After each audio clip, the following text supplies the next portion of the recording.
is Margaret Ann Windsor. That's my real name, and I'm going to say this again. I'm finishing a tape I just did, and I don't have down what I haven't uploaded it yet. Um, but I'm talking about the Center for Disease Control down in Atlanta, and the fact that I had done a book in 77, 78, 79, which didn't get published. It was called MD: A License to Kill, and it was part of who was in it was Larry McDonald, U.S. Congressman and physician from Atlanta, urologist. So you get a whole list of doctors involved, and when I got a letter from the FBI June the 23rd of 79, national security involved, ongoing investigation. April Fool Day of 80, I was still full of antifreeze and was should have died, gone into a coma and died. Instead, it was a fiasco of what they did to me. I wish the world could see it. And this is just a few months out of my life at the real terror they've done to me and my sons and my country and my parents that never got to see me again. I was kidnapped from Buckingham Palace. If you care to go back to the prior tape and a bunch of tapes before this, Facebook, I've been telling all this. I didn't find out about my real name till 83. My father's a real King Edward VIII, who never married Wallace Simpson, and an imposter married her. And my father was married to Claudia Ruth O'Keefe, sister to Georgia, the artist. And my own Uncle George helped kidnap me, helped take down his own brother, King Edward VIII, and sold out to the Americans. Now, I'm not going any further because I'll lose the time.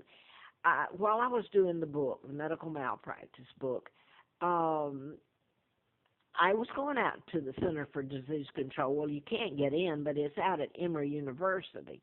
Now, then one of the physicians, he was a lawyer, well, he's head of law and psychiatry at Emory during this time. And then Jimmy Carter became later. But my point I was trying to tell about the murders of Warren and Rosina Matthews, and I'm going to show me here. This is me, Margaret Ann Windsor, my real name. Peggy Ann Dempsey Childers is the name they gave me when they brought me to Moulton, Alabama. In 41, they kidnapped me. I was born in 39, heir to the British Crown.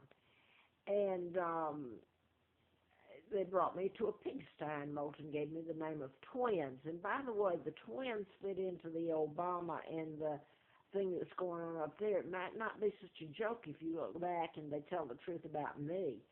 I was given the name of Twins. I had to use, they were killed by their mother. They were born out of wedlock. That's not their name. They brought me over here and gave me the name of Twin that I still have to use. So they've even, the birth certificates of the twins were even marked through. And you can't do that. They're supposed to be used for passports or legal documents. And right on the birth certificate from Montgomery, Alabama, the birth certificates that were marked through and another date put up on top to coincide with the birth date they gave me. But anyway, there was flaws in it that makes it a red flag. But all of this has been illegal. Now I'm going to try to go back and hope you heard that because it doesn't take very well. My sound doesn't on here. But I want to go back to, I was trying to do the book, and part of it was the murders of Warren and Rosina Matthews. And they had worked at, let me put it this way. Well, the Larry McDonald's family owned Piedmont Hospital. You really should know all that happened at that hospital. And I'm sure I don't know all of it. But if you knew what I know and told about. And later during that campaign, I was on the street when Larry McDonald, the plane went down, was shot down. He was on it August the 31st of 83. I was working, I couldn't get jobs. I was living on the street after what they'd done to me. Anyway, I was working through Hawkins Temp Agency there in Marietta, and I had a campaign office there. I'd become a candidate to replace Larry McDonald. And that was when I was flown out to Flint's, who had been shot in Lawrenceville.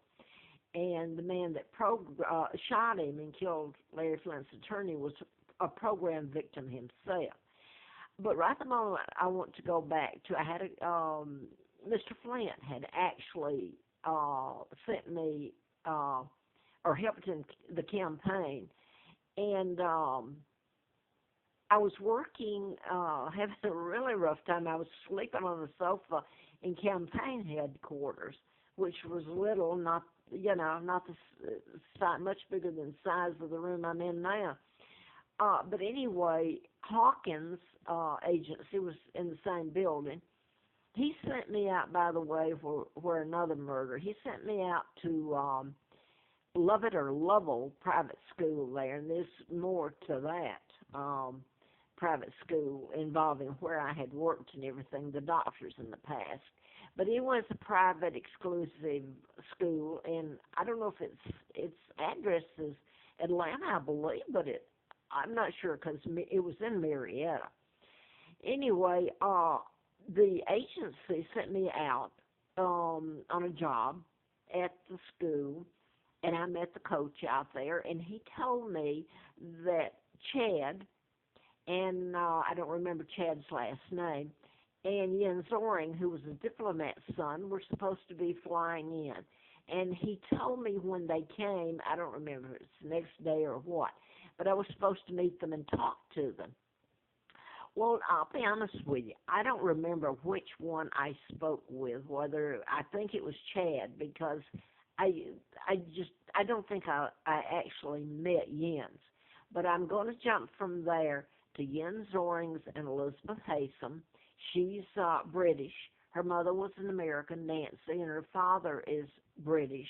And the father's name was Derek and Nancy Haysom.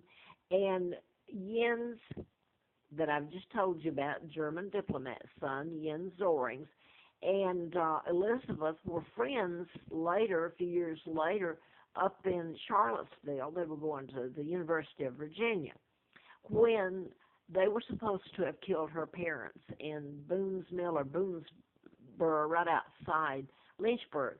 Anyway, it was Bedford County, and I ended up in '86 here in Roanoke, about 40 miles from Bedford.